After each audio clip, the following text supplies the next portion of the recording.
Liège contre Bourgogne au XVe siècle. Un siècle de guerre et de désastres. Voilà, en rouge, l'expansion de l'État bourguignon à son stade ultime. Un étau qui en sert la principauté et voudra l'absorber parce qu'elle est dans son chemin. Liège va résister désespérément, jusqu'au sac de la ville en 1468 par Charles le Téméraire.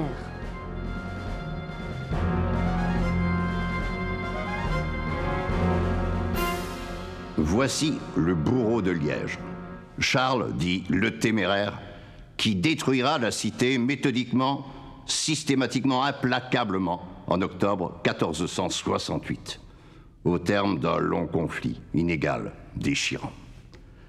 Une stèle érigée de nos jours en bordure de Meuse rappelle quelques dates. 1468, c'est la fin, l'anéantissement de la cité. 1408, c'est la première de nos batailles perdues contre Bourgogne.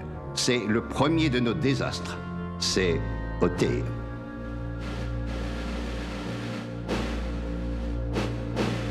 Othée, nous y voilà, dans la campagne esbignonne, à quelques kilomètres de Tongres, que vous apercevez là plus loin, désigné par une flèche. C'est fou ce que les événements se sont précipités. Avant-hier, vendredi, nous étions en train d'assiéger Maastricht pour en déloger notre prince-évêque détesté, abhorré, pardon, il n'est pas évêque, pour en déloger notre prince légitime, mais abhorré, qui s'appelle Jean de Bavière. Et ce dimanche, 23 septembre, il est à peu près midi, nous affrontons en rase campagne l'armée très redoutable du duc de Bourgogne, renforcée par des contingents du comte de Hainaut, sans parents. Alors c'est une drôle de situation vraiment pour les milices de Liège et de Huy qui ont dû se rabattre dardard de Maastricht pour s'opposer à l'invasion bourguignonne. Et c'est une drôle de situation aussi pour celui qui les commande. Il s'appelle Henri de Perrouet. Par un acte inouï, les Liégeois viennent de le désigner comme leur commandant provisoire, leur Mambourg, après avoir destitué leur prince-évêque légitime mais abhorré. Et pardon, il n'est pas prince-évêque, il n'est pas évêque du tout, après avoir destitué leur prince abhorré, qui s'appelle Jean de Bavière. Excusez-moi, on me demande si Jean de Bavière est sur place à Othée. Non, non, il est resté à Maastricht. Excusez-moi, j'en reviens à Henri de Perrouet, notre commandant, notre Mambourg. À côté de lui se tient son fils, Thierry de Perrouet, un jeune homme que les Liégeois, et c'est tout à fait extraordinaire, ont élu comme leur futur prince-évêque. Bon, mais ce qui n'est pas moins extraordinaire, c'est la méfiance que les combattants liégeois témoignent à l'égard de leur chef, de leur Mambourg, Henri de Perrouet. Pourquoi? Je vous le dirai dans un instant, si les circonstances me le permettent, mais il faut que je vous annonce tout d'abord, parce que c'est la dernière nouvelle, que pour apaiser cette méfiance, Henri de Perrouet vient de faire savoir haut et fort qu'il n'était pas question pour lui de fuir, de déserter. Et il a dit à ses hommes, il vient de le hurler, « Aujourd'hui, je partagerai avec vous et le Doubs et la mer. » On verra bien s'il tiendra parole. Les raisons de méfiance. Ah oui, il y a le fait que Henri de Perrouet est un vieil ami intime de notre prince-évêque, pardon, il n'est pas évêque, de notre prince actuellement abhorré, déposé, et il n'a changé d'alliance que récemment, par intérêt personnel sans doute. Il y a le fait surtout que notre Mambourg, Henri de Perrouet, ne va à la bataille qu'à contre-cœur. Cela, on le sait. Toute la nuit dernière, à Liège, dans des réunions houleuses, c'est le moins qu'on puisse dire, le Mambourg, Henri de Perrouet, a plaidé en faveur de la défensive. Tenir derrière les murs, mener une guerre de guérilla, seule solution possible. S'engager à découvert contre une armée professionnelle, pure folie à son avis. Il a plaidé dans ce sens-là, il a plaidé en vain parce que les Liégeois, dans leur excitation, dans leur sentiment sans doute excessif d'orgueil et de bravoure, n'ont rien voulu entendre. On est les plus beaux, on est les plus forts. Soit. Alors ce dimanche matin, à l'aube, ils sont sortis, milice liégeoise, compagnie utoise, par la porte Saint-Walburge. Une dizaine de milliers de combattants, peut-être, peu disciplinés et qui manquent assurément d'armes efficaces. Et pourtant, en dépit de son jugement intime, Henri de Perrouet s'est mis à leur tête. Et pourtant, il vient de leur dire à haute voix, « Aujourd'hui, je partagerai avec vous et le doux et l'amer. » En bon stratège, Henri de Perrouet a disposé ses cohortes sur un site avantageux, devant un tumulus dont la pente favorise une position dominante. D'autant qu'en bas se trouve un petit ruisseau marécageux qui constitue un obstacle naturel à l'avancée adverse. De plus, il a réussi à placer les Bourguignons face aux rayons obliques du soleil. Malheureusement, me semble-t-il, le ciel est en train de se voiler.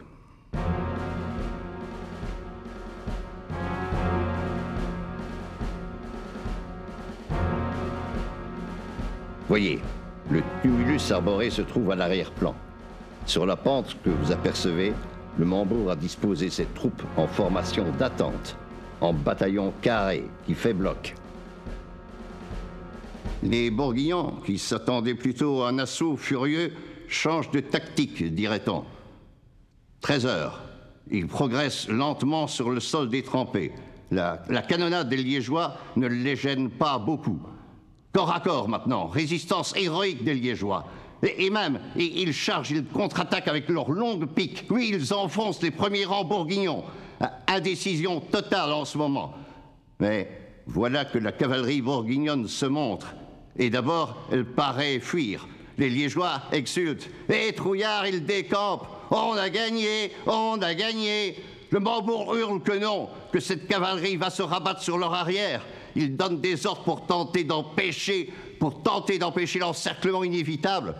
Ces ordres, les Liégeois s'en moquent. On a gagné, on a gagné.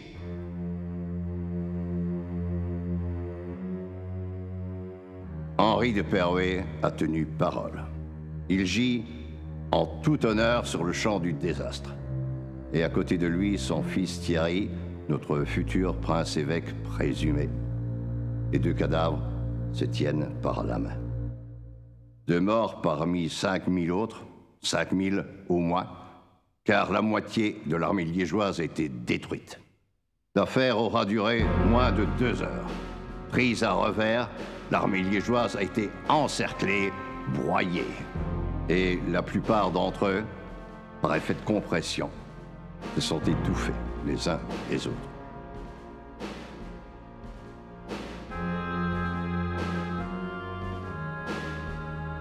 Notez un vrai carnage, suivi d'une répression terrible. Comment en est-on arrivé là? Pour nous, comme pour nos compatriotes de 1408, un temps de réflexion s'impose. Oui, pourquoi les Liégeois se sont-ils révoltés si follement contre leur prince, qui n'était pas évêque, Jean de Bavière? Ce portrait lui donne un visage trapu, un masque dur, c'est qu'il a vieilli. Il n'a pourtant que 17 ans quand il fait sa joyeuse entrée à Liège en 1390. Il nous vient de l'évêché de Cambrai, où il était déjà chanoine. Mais Dieu sait pourtant qu'il n'a pas l'âme d'un prêtre, car sa vie durant, il refusera de prendre les ordres. Ce jeune homme, cet adolescent de 17 ans, un pape nous l'a amené, le pape de Rome. Je dis un pape parce qu'il en existe un autre en Avignon. Deux papes, en effet, coexistent à l'époque, deux papes rivaux, évidemment, et Dieu sait que les temps sont troublés. Le pape de Rome, donc, nous amène ce jeune homme de Cambrai à Liège pour des raisons politiques, pour se concilier des familles importantes, car Jean de Bavière est de naissance illustre. Alors, je ne vais pas vous infliger sa généalogie, mais sachez qu'il est petit-fils d'un empereur d'Allemagne et que, par ailleurs, il se trouve associé étroitement, apparenté à de grandes familles de la noblesse française, puisqu'il est le beau-frère du duc de Bourgogne. Ce jeune homme, par sa formation, est imprégné d'une mentalité autoritaire. Il compte, très normalement, exercer un pouvoir absolu. Le voilà qui débarque dans une ville qu'il ne connaît pas, dans une ville marquée par une tradition de lutte populaire, d'aspiration à la démocratie, de liberté individuelle et d'autonomie communale. Le voilà souverain d'un pays qui s'inspire depuis 1316 d'une véritable constitution, la paix de Fex. Or, la paix de Fex depuis 1316 prescrit que le prince n'est pas supérieur à la loi, mais soumis à la loi, qu'il ne peut la modifier ni rien entreprendre d'important sans l'accord des 3 ordres qui composent le pays, à savoir le chapitre de la cathédrale Saint-Lambert, l'ordre clérical, la chevalerie, l'ordre nobiliaire, et les bonnes villes, c'est-à-dire la bourgeoisie, le tiers-état. Comment ce jeune prince, qui aspire au pouvoir absolu, pourrait-il s'accommoder de la tradition d'un pays et d'une cité qui pratiquent, vaille que vaille, le partage du pouvoir? Le conflit paraît inévitable, il éclate dès 1395. De quels atouts dispose Jean de Bavière? Sûrement pas de la puissance militaire. Les milices communales, qui proviennent des métiers des corporations, sont beaucoup plus fortes que sa garde personnelle. Alors, astucieusement, il recourt à la justice, à des astuces judiciaires. Et à cet effet, il ressuscite une antique juridiction féodale pratiquement tombée en désuétude. C'est l'anneau du palais. L'anneau du palais, juridiction à sa merci, Jean de Bavière va en user princièrement, à tort et à travers. Tantôt, il y assigne les gens de Serein, en 1395, ce qui fait scandale. Tantôt, il y assigne les gens de Tongres ou de Saint-Tron. Tantôt, au gré de ses alliances, de ses humeurs, il en dispense, il en exempte telle ou telle ville. C'est le cas de Huy, par exemple. Tantôt, il revient sur ses dispenses. Tantôt, il menace les gens de Liège, qui normalement y échappent, de les soumettre à l'anneau du palais. Bref, ses humeurs et ses caprices, qui tantôt divisent les bonnes villes, qui tantôt les rassemblent, créent finalement une inquiétude et un malaise général. Et alors se dresse contre lui un groupe d'opposition que les partisans du prince dénommeront les Hédrois. Les Hédrois, selon leurs adversaires, sont ceux qui haïssent le droit du prince, bien entendu. Mais la popularité de ces Hédrois va connaître un succès inattendu. En 1403 encore, ils ne forment qu'un groupuscule, et leur tentative d'insurrection en 1403 échoue complètement. Exécution, déportation, le groupuscule des Hédrois paraît complètement décimé. Et pourtant, 3 ans après, en 1406, la cité, les bonnes villes, la chevalerie et même certains ecclésiastiques se rallient au parti des Hédrois. Alors faut-il que Jean de Bavière se soit rendu antipathique? Assurément. D'ailleurs, il déserte régulièrement la cité où il ne se sent pas en sécurité, et cela aussi, ça lui sera reproché. Si bien qu'en 1406, le parti des Hédrois, devenu maître de la place, accomplit un acte inouï, unique dans l'histoire de la principauté. 1406 est effectivement l'année d'une révolution. Les Liégeois, unilatéralement, démettent Jean de Bavière de ses fonctions. Non, ce prince n'est plus leur prince, ils le déposent, d'autant qu'il a constamment refusé la prêtrise et par conséquent le rôle d'évêque. Et à sa place, il s'arroge le droit d'élire quelqu'un d'autre. Ce sera le jeune Thierry de Perouet, qualifié de seigneur et pasteur. Un pape, celui d'Avignon, car vous savez qu'il existe 2 papes à l'époque, Dieu seul peut reconnaître le sien, le pape d'Avignon donc ratifie l'élection de Thierry de Perouet pour peu que celui-ci prenne prochainement les ordres. Thierry y consent volontiers, aucun problème, et du même coup, les Liégeois désignent son père comme gouverneur provisoire, comme Mambourg. Est-ce que tout cela est bien régulier, bien catholique? Allez savoir. En tout cas, les termes qu'utilisent les Liégeois pour justifier l'élection de Thierry de Péroé sont extrêmement significatifs, extrêmement révélateurs. Thierry de Péroé, pour eux, est quelqu'un qui, de la nature de notre pays, est nourri et extrait. Ces termes éclairent le sens profond de la Révolution de 1406. Non seulement les Liégeois veulent choisir eux-mêmes leur prince, mais ils préfèrent que ce prince soit des leurs, de la nature de notre pays. Et cette ambition, en 1406 forcément, les Liégeois ignorent qu'il ne s'agit que d'une utopie, que cet objectif, ils ne l'atteindront jamais. En 1406, au contraire, ils sont tout gonflés d'espoir. Et en effet, notre Mambourg, Henri de Péroé, s'empare rapidement de la totalité du pays. Bientôt, il ne reste plus à Jean de Bavière qu'un seul refuge, Maastricht, que les milices liégeoises assiègent, en 1407, puis en 1408. Et bientôt, au malheureux Jean de Bavière, déposé et assiégé par ses sujets, il ne restera plus qu'un seul espoir, c'est que le duc de Bourgogne, son beau-frère, vienne à son secours. Et le duc de Bourgogne, Jean sans peur, va le faire. Il arrive, en effet. Pourquoi? Il s'amène, en effet, et pourquoi? Oh, pas pour les beaux yeux de Jean de Bavière. Pas non plus pour conquérir Liège. La maison de Bourgogne, en 1408, n'a pas encore ce projet-là. Ce qui agite le duc de Bourgogne en 1408, c'est la situation politique intérieure française, et surtout ce qui se passe à Paris. Si bien qu'on peut dire que le sort de Liège en 1408 s'est d'abord joué à Paris. À Paris, autour d'un roi faible et dément, Charles VI, les grandes familles de sang royal se disputent sauvagement les prérogatives du pouvoir et la disposition du trésor. Et au premier plan du conflit, l'opposition entre la maison de Bourgogne et celle d'Orléans est à son paroxysme. À tel point que Jean de Bourgogne vient de faire assassiner son rival, Louis d'Orléans. C'est un crime public, avoué. Mais l'assassin, Jean sans peur, quand même bourrelé de remords, a besoin d'une victoire éclatante, d'une sorte de jugement de Dieu, pour rentrer à Paris la tête haute.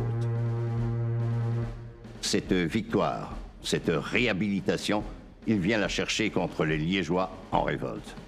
Et il l'obtient contre nous à Othée, le 23 septembre 1408.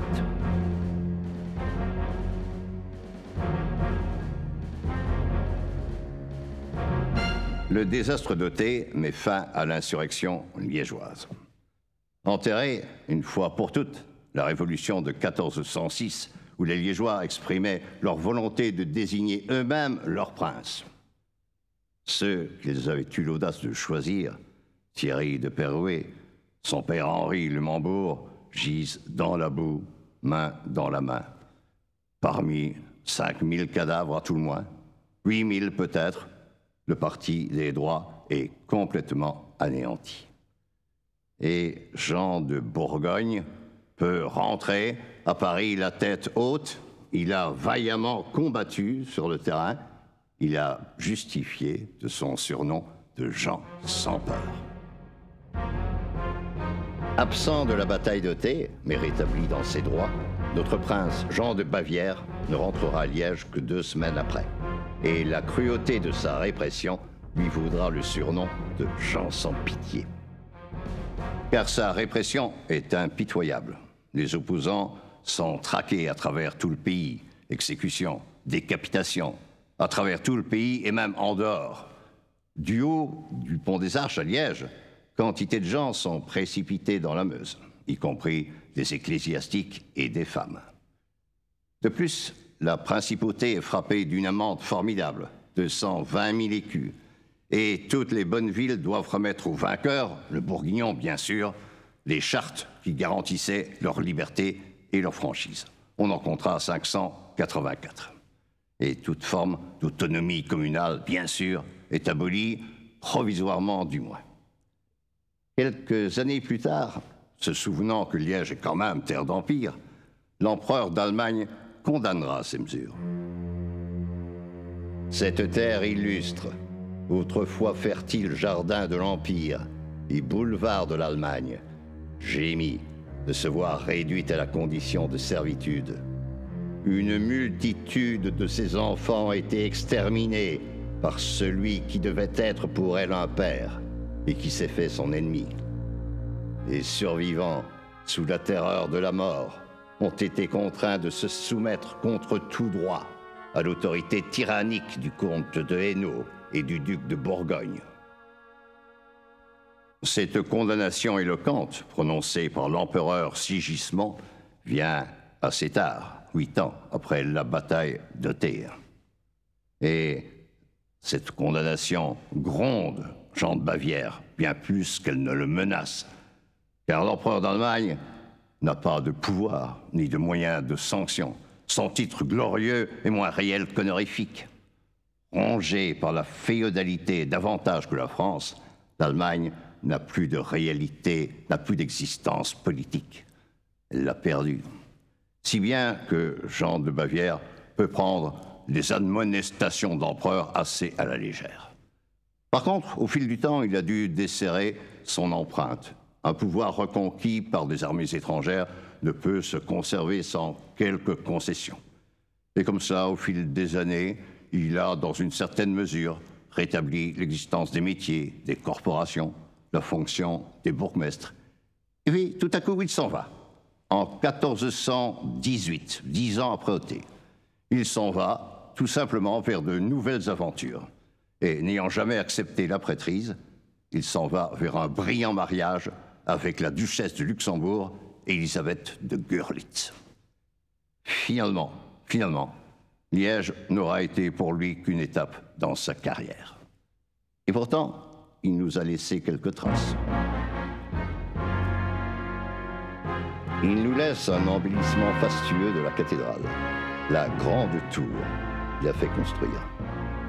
Elle culminera à hauteur des collines, à une centaine de mètres. Sa flèche ne sera achevée et dorée que plus tard. Mieux encore, Jean de Bavière nous a peut-être laissé une première représentation de la cité de Liège. J'ai dit peut-être. Il s'agit d'un tableau admirable, l'œuvre d'un peintre d'une petite commune mosane, et Jean de Bavière, qui manquait de pitié, mais qui ne manquait pas de goût, l'a engagé à son service. Il a travaillé à Liège de 1395 à 1418. La commune s'appelait Eyck, aujourd'hui Mazeick, et le peintre Jean van Eyck. Son tableau, actuellement conservé au Louvre, est universellement reconnu comme un chef-d'œuvre de l'art flamand. Le voici. Il a pour titre La Vierge d'Autun ou La Vierge au chancelier Rollin. Autun est une ville de Bourgogne où la toile a été retrouvée. Le chancelier Rollin est un haut dignitaire bourguignon. Il figure agenouillé devant la Vierge, car c'est lui le donataire du tableau. Peut-être. Tout le monde n'est pas d'accord à ce propos. Un historien liégeois, Jean le Jeune, a constamment défendu une autre identification du personnage. À l'en croire, il s'agirait de Jean de Bavière, notre prince, sans pitié. Vous verriez ici, rendant grâce à la Vierge pour lui avoir permis de récupérer son trône. Sa dévotion à Marie était notoire, en effet, et d'ailleurs sincère. Alors, Jean de Bavière ou Rollin, l'opinion savante aujourd'hui se prononce en faveur du chancelier Rollin. Cependant, la cité qu'on aperçoit en panorama n'a aucun rapport avec la ville d'Autun. Pourra-t-elle, comme l'affirmait Jean le Jeune, correspondre à Liège? Le panneau de droite nous montre l'arrière d'une cathédrale, avec un parvis et des degrés qui ressemblent à ceux qui menaient au chœur oriental de Saint-Lambert. Sauf que Saint-Lambert, croit-on savoir, ne disposait pas de chapelle en saillie, de chapelle rayonnante. Mais le peintre, évidemment, créait une œuvre. Il était libre d'inventer. Le panneau central découvre un fleuve qui pourrait passer pour la Meuse. Sauf que les montagnes dans le lointain ont un caractère plus alpestre que mosant. Et le pont, serait-ce celui des arches? Pourquoi pas? Le nombre des arches, 7 exactement, est conforme à ce que nous connaissons du passé. Mais le pont devait être bâti à l'époque, bordé de maisons. Le panneau de gauche figure-t-il le quartier d'Outremeuse? Certaines coïncidences permettent de l'imaginer. L'amorce de la chaussée des Prés, par exemple. L'église Saint-Folien dans son état primitif. Mais Saint-Folien n'avait pas de cloître. Pour l'instant, la majorité des experts estiment que Jean Vannet Capin, vers 1440, alors qu'il avait quitté Liège en 1418, que Jean Vannet Capin, une ville imaginaire. Beaucoup, cependant, veulent y reconnaître, dans la structure d'ensemble et quantité de détails parfois transfigurés, des analogies frappantes avec l'image ancienne de la cité.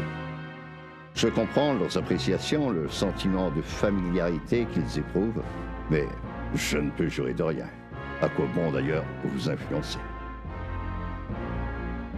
De toute façon, cette énigme que Jean de Bavière nous a léguée par l'intermédiaire de son peintre, ce n'est pas le pire de son héritage. Le pire, c'est d'avoir introduit Bourgogne dans Liège afin de la mater. Précédent dangereux, que personne n'oubliera, ni les Liégeois dans leur rancune, ni les ducs de Bourgogne dans leur appétit grandissant, si bien que l'histoire va se répéter. Ôter 1408 n'aura été que le premier acte d'une tragédie, mortelle pour le pays, mortelle pour la cité.